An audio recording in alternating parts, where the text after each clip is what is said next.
Imagine waking up one morning. Nothing around you has changed. Your room is the same.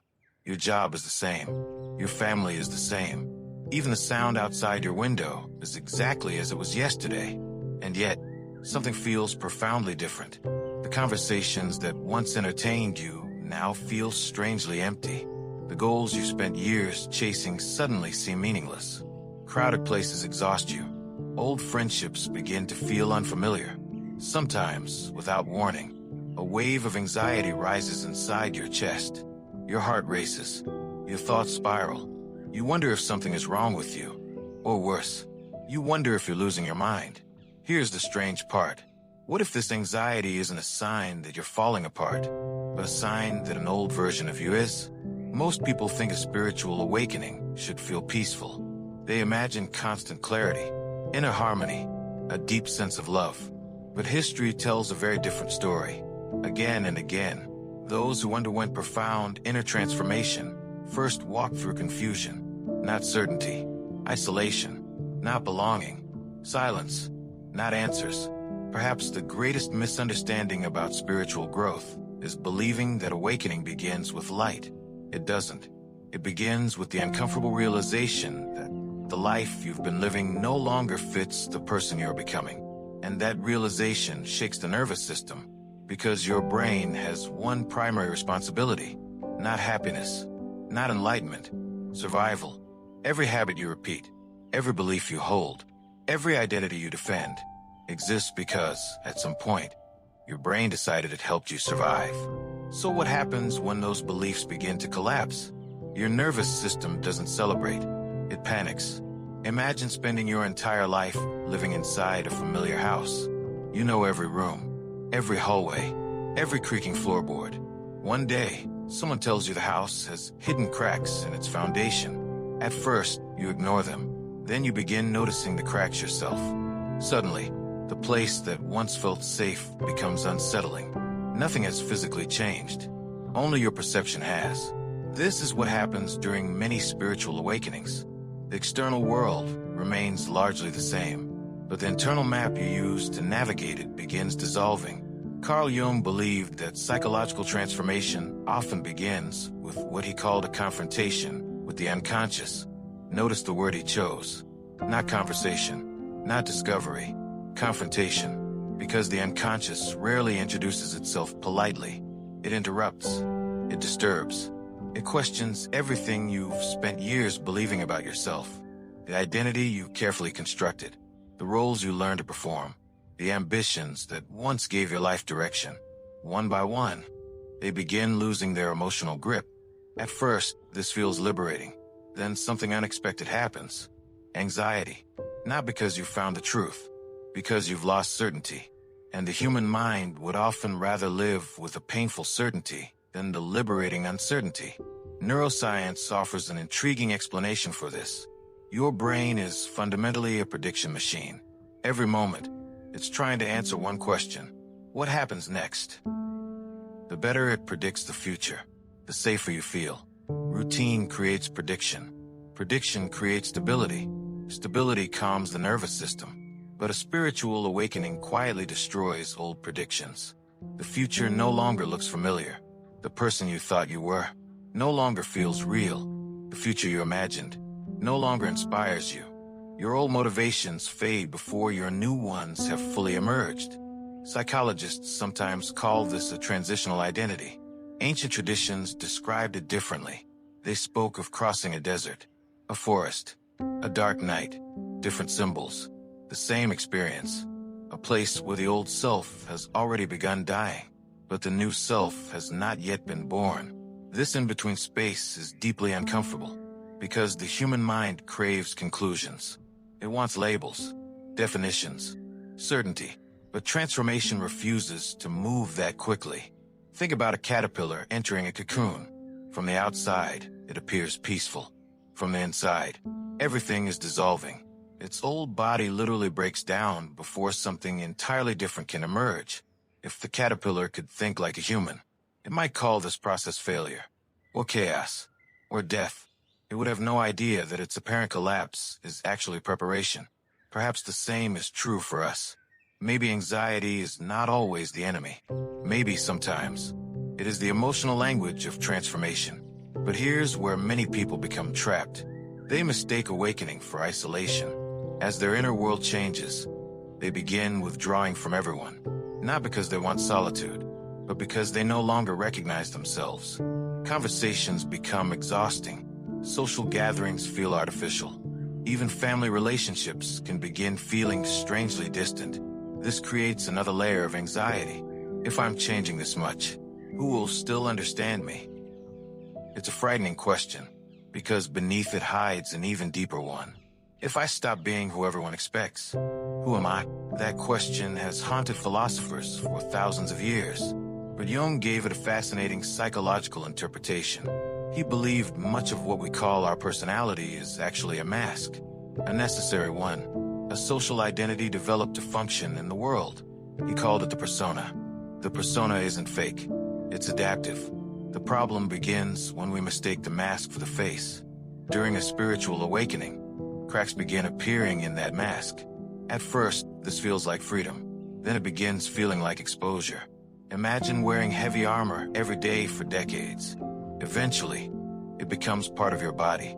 Now imagine removing it. You should feel lighter. Instead, you feel vulnerable, because protection and identity have become confused. This is exactly why awakening often increases anxiety before it brings peace. You're not just losing illusions. You're losing psychological protection, and your nervous system notices, long before your conscious mind understands what's happening. This is why so many people abandon the process here. They rush back toward certainty, back toward distraction, back toward familiar identities. Not because those identities were true, but because they were predictable. And the nervous system almost always prefers predictable discomfort over unpredictable freedom. But what if the anxiety you're feeling isn't asking you to go backward? What if it's asking you to learn a completely new relationship with uncertainty? That possibility changes everything. Because the goal of awakening was never to eliminate fear. It was to stop allowing fear to define reality. And that's where the journey becomes even more surprising. Because the next obstacle isn't the world around you. It's the part of your own mind that desperately wants things to go back to the way they were. That part of the mind is far more persuasive than most people realize. It doesn't sound dramatic. It doesn't announce itself as fear. Instead, it whispers, maybe you were happier before. Maybe you're overthinking everything. Maybe all of the spiritual stuff is making your life worse. At first, those thoughts seem reasonable, but look more closely. Every one of them points in the same direction, backward. The unconscious has a remarkable tendency to mistake what is familiar for what is safe. This is why people return to unhealthy relationships, why they repeat the same destructive habits, why they recreate painful emotional patterns without realizing it. The known, even when painful, often feels less threatening than the unknown. A spiritual awakening disrupts that illusion. Suddenly, the life you once accepted without question begins demanding deeper answers. Why am I chasing this career? Why do I need other people's approval? Why am I afraid of being alone? Why do I constantly feel the need to prove myself? These aren't comfortable questions.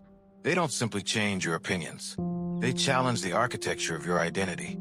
Jung believed that beneath the persona lived another figure waiting patiently, not the person you pretended to be, the person you were capable of becoming. But reaching that deeper self required passing through something almost everyone tries to avoid, the shadow. This is where many spiritual journeys quietly become psychological ones. People often imagine awakening as rising toward light, yet before you can move upward, you almost always move inward, and inward is rarely peaceful. Imagine entering a cave with only a small lantern. At first, you see almost nothing. Then your eyes begin adjusting. Shapes emerge. Some are beautiful. Others are unsettling. You discover forgotten memories, old grief, unspoken anger, childhood fears, hidden envy, loneliness you covered with constant activity. None of these were created by awakening. They were simply waiting in the darkness. Awareness turned on the light. This is one of the greatest paradoxes of inner growth. The healthier you become, the more clearly you notice what still needs healing. Many people mistake this increased awareness for becoming more broken. The opposite is usually true. Think about cleaning an old room. The first thing that happens isn't cleanliness. Dust fills the air. The room appears messier than before. For a moment, it genuinely looks as though you've made things worse. But the dust was always there. Cleaning simply made it visible. Awakening often feels exactly like that. Not because you're creating chaos, but because you're finally seeing it. Neuroscience gives us another perspective. The brain is designed to minimize uncertainty. When old beliefs collapse, the brain temporarily loses its internal map. Without a reliable map, the nervous system becomes more vigilant, more alert, more anxious. Not because you're in danger, because your biology is trying to build a new model of reality. This process takes time, yet modern culture rarely allows time. We want immediate answers, instant healing, quick certainty. But the deepest transformations obey a different rhythm. A seed doesn't become a tree because it's impatient. A sunrise doesn't happen because someone demands it. Psychological growth unfolds according to integration, not urgency. Perhaps this is why so many ancient traditions valued silence. Not because silence is mystical, but because silence creates space for the nervous system to stop reacting long enough to begin reorganizing.